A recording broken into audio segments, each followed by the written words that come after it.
You know that feeling? You step in, and the elevator doors slide shut. It's just you and, well, a coworker you barely know. Oh, the worst. Right. You're both just staring at the floor numbers ticking up. The hum of the machinery feels deafening, and the silence is, I mean, it's so heavy you could cut it with a knife. Absolutely. Or maybe you join a video call a minute early. The little squares pop up. Someone is sipping water. Someone is staring intently at a second monitor. And everyone is just trapped in their webcams in total agonizing silence. It's physically uncomfortable. Yeah, we've all been caught in that exact silence, frantically searching our brains for something, literally anything, to say just to break the tension. Well, today on the deep dive, we're looking at the anthropology, the psychology, and really the hidden mechanics behind that exact feeling. We are indeed. We're taking a stack of research from workplace communication guides to deep anthropological studies to decode the unspoken rules of casual conversation. Which is such an interesting topic, honestly. It really is. And for you, the English language learner or newcomer navigating a brand new environment, this is vital. You can study vocabulary and master complex grammar all day long, but true fluency requires something else entirely. It's social stuff, yeah. Exactly. You have to know how to make small talk, which, is basically just having a polite conversation about unimportant things with someone you don't know very well, right? Yeah. And it sounds trivial when you phrase it like that, unimportant things. Totally. But what the research reveals is that knowing how to make small talk effectively is actually the ultimate social lubricant. It's how we build real-world connections. Okay, so let's start with the sheer panic of that elevator silence. Why does it feel so unbearable? I mean, we go from just standing there minding our own business to feeling this rising tide of actual anxiety. What's the mechanism there? Well, you have to look all the way back to human evolutionary history for that one. Wait, really? Like caveman days? Yeah, pretty much. In 1923, an anthropologist named Bronislaw Malinowski coined the term phatic communication to describe this. Phatic communication, okay. Right. He studied how humans use language not just to convey data or facts, but to perform a social function. I mean, we are a deeply social species. Oh, for sure. So for early humans, and honestly for many social animals even today, prolonged silence in a group is a communicative sign of potential danger. Think about it. When the forest goes completely quiet, it usually means a predator is near. Oh, wow. So our brains are literally wired to see silence among strangers as a primal threat. Yes, exactly. We find prolonged silence uncomfortable because our oldest brain structures are quietly sounding an alarm. That is wild. Casual chatter is just the evolutionary tool we use to reduce that social anxiety. It signals that we are safe to be around. So really, we just want to have a chat, meaning we just want to talk to someone in a friendly, informal way. Yep, that's it. And it's funny to think about it like that because when we have a chat, we're basically proving to the other person that we aren't a threat to their survival. That is the foundational baseline. When you talk to someone new, you're exploring their social position and broadcasting your own friendly intentions. But it actually goes much further than just avoiding a primal sense of danger. What do you mean? It physically makes us feel better. Oh, right. I was reading through the research from Bob Waldinger at Harvard Medical School on this. Yeah, his work is fascinating. It is. He points out that these brief, warm exchanges with people that sociologists call weak ties, like a stranger, a casual acquaintance, or, your local barista, actually provide a genuine, measurable boost to our happiness and energy levels. Which is counterintuitive, right? Yeah. We usually assume we only get emotional benefits from deep, meaningful conversations with close friends or family. Exactly. But ongoing research shows that just deciding to exchange a few words, meaning, to talk with someone for a very short time, contributes to a much greater sense of overall well-being. That's amazing. Modern society can be incredibly isolating, and these micro-connections really counteract that. And you don't even need to talk for long. You literally just exchange a few words about the coffee selection and you get a mood boost. Right. It's instantaneous. But there's a study from the University of Warwick that takes this even further, right, with something called the 4-minute rule. Oh, the Warwick study is incredible. It demonstrates how incredibly dense with data those brief moments actually are. Yeah, unpack that for us. So they found that just 4 minutes of chit-chat gives you real, actionable insight into someone's personality. Within 4 minutes, you can reliably figure out if they're an extrovert or an introvert. The wild part of that study is what happened next, though. Oh, with the strategic games. Yes. The participants who engaged in small talk were actually better at predicting their partner's behavior in strategic games later on. They literally earned more money in the experiment. All because they had successfully read the other person's risk tolerance and personality during those 4 minutes of casual banter. It's crazy. It's a bonding ritual, but it's also like a calibration tool. Exactly. It helps us test the waters and read the room. But wait, let me push back on the actual content of these chats for a second. Okay, go for it. If I'm in the elevator and I turn to my coworker and say, wow, it's really raining hard out there. We both already know it's raining. We walked in from the rain. We can literally see the umbrellas. Isn't that just a meaningless filler? A waste of breath? I get why you'd think that, but no. The topic is completely secondary to the social function. The weather is a classic indirect topic. Indirect, meaning what? When you state the obvious about the rain, you aren't trying to inform them about meteorology. You're initiating a ritual. You're basically saying, I acknowledge you, I am friendly, and I am opening a channel of communication. Ah, so you're just searching for common ground. Exactly. Okay, so if the stakes are this high, if a 4-minute conversation about the rain can dictate behavior in strategic games, how does this play out in the ultimate strategic environment? Workplace. Oh, power dynamics heavily influence how this works in an office. I bet. Typically, casual banter happens most freely between workers on the exact same hierarchical level. But managers use it very strategically. How so?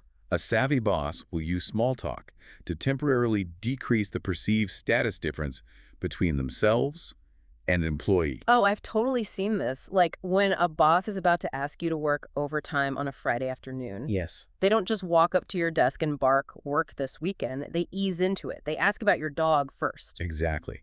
They lower the perceived status gap to build temporary solidarity. And there's a real control aspect here, too. Meaning they hold the power. Yeah, the superior in the workplace usually holds the power to define the flow of the conversation. They are the ones who decide when to close the casual banter and finally get down to business. So the person with the higher status dictates the transition. Usually, yes. But if you want to use this to your advantage as an employee, you have to move beyond just the superficial weather updates, right? For sure. Georgie Nightingale from Trigger Conversations advises on this.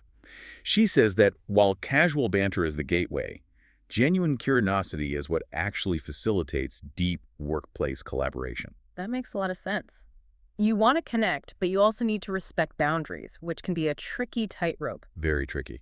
For instance, people often say, let's not talk shop when they go to lunch. Right. Meaning they don't want to talk about business with the people they work with when they're not at work. Exactly. If you constantly talk shop at the company holiday party, you're kind of failing at the social function of small talk. You really are. You're dragging the functional hierarchy into a space that is specifically meant for interpersonal bonding. You have to know when it's appropriate to talk shop. So the rules of the game matter immensely. They do. And those rules shift dramatically depending on who you are and where you are in the world. Right. I was captivated by Klaus Schneider's research on this. Oh, his theory on conversational moves. Yes. He studied conversational patterns and theorized that chance meetings between strangers consist of predictable segments or moves, and breaking the pattern of these moves is a huge social misstep. Because the conversational moves are tied so deeply to our concepts of politeness. Right. Let's look at what linguists call Grice's maxim of quantity. Okay, what's that? In a normal functional conversation, this maxim states that you should provide exactly as much information as asked for and no more. Makes sense. Like if I ask you what time it is, you say 3:00 p.m. You don't tell me the entire manufacturing history of your watch. Because that would be super annoying and inefficient. Exactly. But small talk contradicts this maxim entirely. Really? How so? If someone asks, lovely weather, isn't it? And you reply factually with a simple yes, you are actually breaking the unwritten rules of politeness. Oh, because you're shutting down the momentum. You're basically forcing the other person to do all the heavy lifting to keep the interaction alive. Precisely. In small talk, politeness is maximized by providing a more substantial answer. Instead of just yes, you have to keep the conversational ball bouncing. So what would you say instead? You'd say something like, yes, very mild for the time of year. You offer a positive evaluation, like, that's nice. Or you use idling behavior like, or really, just to prompt them to keep going. You have to give them something to work with. Exactly. And what's considered a polite conversational move changes drastically depending on your geography, doesn't it? Like in English-speaking places, the safe, indirect topics are usually the weather, sports, or maybe a popular TV show. Right. But globally, it's a completely different landscape. Oh, for sure. Take Finland and Sweden, for example. The culture there is entirely different. People are much more comfortable with silence. Really? Yeah, there is very little small talk culture compared to the US or the UK, because respect for privacy is paramount there. A moment of silence in a Swedish elevator isn't awkward at all, it's just peaceful. Contrast that with some Asian and Arab countries, where immediately asking about someone's family is considered a very warm, standard way to connect and show genuine interest. And then you have highly stratified, status-oriented cultures like China, Latin America, and Japan. How does it work there? In those contexts, small talk between new acquaintances often features an exchange of direct questions that help people socially categorize each other. Oh, interesting. Yeah, they need to understand where you fit in the broader social hierarchy so they know how to interact with you properly. And then there's Southern Europe. They're noted in the research for being brilliant at using lots of words to convey very little actual information. Yes, it's all about generating social warmth there, not transferring data. And it's also heavily influenced by gender dynamics, right? Oh, absolutely. Yeah. Research by Deborah Tannen shows that women's small talk tends to be more collaborative. What does that look like in practice? It often involves compliments about personal appearance and a greater degree of self-disclosure to signal closeness and build lateral networks. While men's small talk can be much more competitive, right? Yeah, it features verbal sparring matches and playful insults. Like giving each other a hard time. Exactly. They use put-downs to signal solidarity, basically saying, we are comfortable enough with each other that I can insult you playfully and you know I don't actually mean it. It's a completely different set of conversational moves to achieve the exact same goal, social bonding. Bingo. Okay, so if the stakes are this high and the cultural roles are this complex, how do I actually navigate this? It can definitely feel overwhelming. Especially if I'm, say, an English language learner stepping into a massive networking event. What's the strategy to strike up a conversation? You know, to start to talk with someone you don't know without completely panicking. The absolute golden rule here is to observe first. Just watch. Yeah. When in doubt, just listen to the cultural environment before you try to strike up a conversation. Get a feel for the rhythm, the volume, and the acceptable topics happening in the room. Okay, let's say I've observed, I'm ready, and I'm at this massive industry conference. I look across the room, and I see someone I'm pretty sure I've seen before, maybe on a Zoom call. The sources suggest going up and saying, haven't we met somewhere before? Oh, that's a classic. Which is a great way of introducing yourself to someone you think you have met before. I love that one. When you use the phrase, haven't we met somewhere before, you're introducing yourself in a very soft, non-aggressive way. It actually flatters them. How would you respond to that? I would probably respond with something like, yes, I think so. It was probably at the conference in London last year. I'm Susan. It gives them an easy out if they genuinely don't remember, but it opens the door perfectly. I also love haven't we met somewhere before because it immediately establishes a shared history, even if it's super vague. Yeah, it creates an instant bond. But what if you have zero shared history? Say you're at the coffee station or the hotel bar. You could just say, what are you having? That's a fantastic casual opener.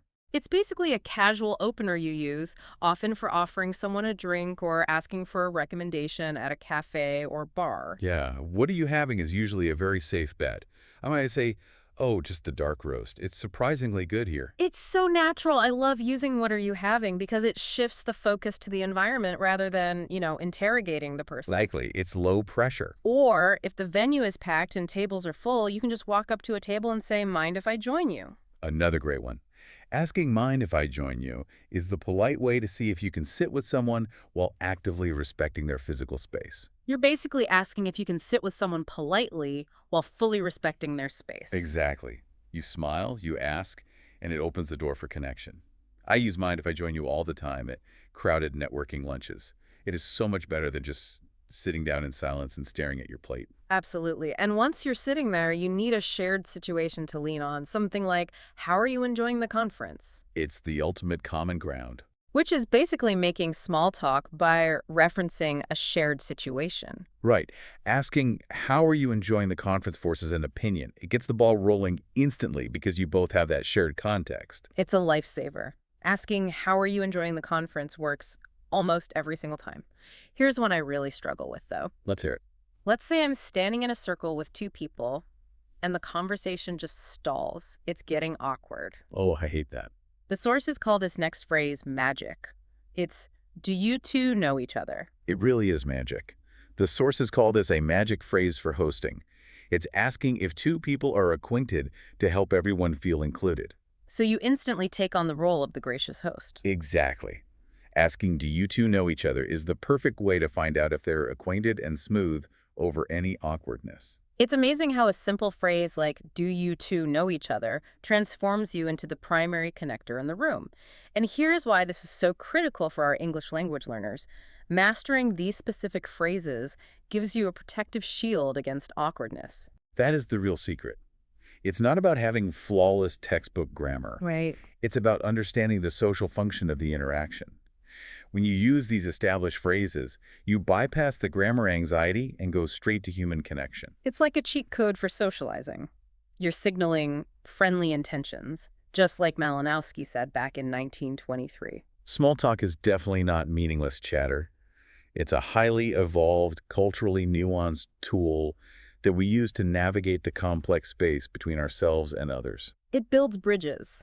From predicting behavior in strategic games to getting a quick burst of happiness from a barista, the impacts are real, measurable, and profound. There's a brilliant thought from Dr. Gillian Sandstrom, a senior lecturer in the psychology of kindness at the University of Sussex, that really captures this. Oh, I read about her. Yeah, she is a self-proclaimed introvert, Yeah. but she finds talking to strangers incredibly enjoyable. Her philosophy is beautifully simple. Everybody has a story. Everybody has a story. That really reframes the whole concept, doesn't it? She really does. Casual banter is not a chore. It's not just some awkward ritual to be avoided so we don't have to talk business. It's the key that unlocks the hidden stories of the people sitting right next to you. When you realize that the person you're standing next to in the elevator has an entire universe of experiences, triumphs, and failures, suddenly that opening question about the rain doesn't seem so trivial anymore. It's an invitation. I absolutely love that. So here's our challenge for you, the listener. Take what you've learned today about conversational moves, the 4-minute rule, and finding common ground. This week, we want you to practice. Initiate just one conversation with someone new. Find your moment, take a breath, and step into it. Just one conversation. If you found this deep dive helpful, please like and share it with a friend or a coworker who would enjoy the conversation. And make sure to subscribe for more deep dives where we decode the language and the culture behind it. Thanks for listening, and we'll catch you on the next one. So the next time those elevator doors slide shut and it's just you and a coworker, you don't have to stare at the floor numbers anymore. You know exactly what to do. You just have to be brave enough to break the silence.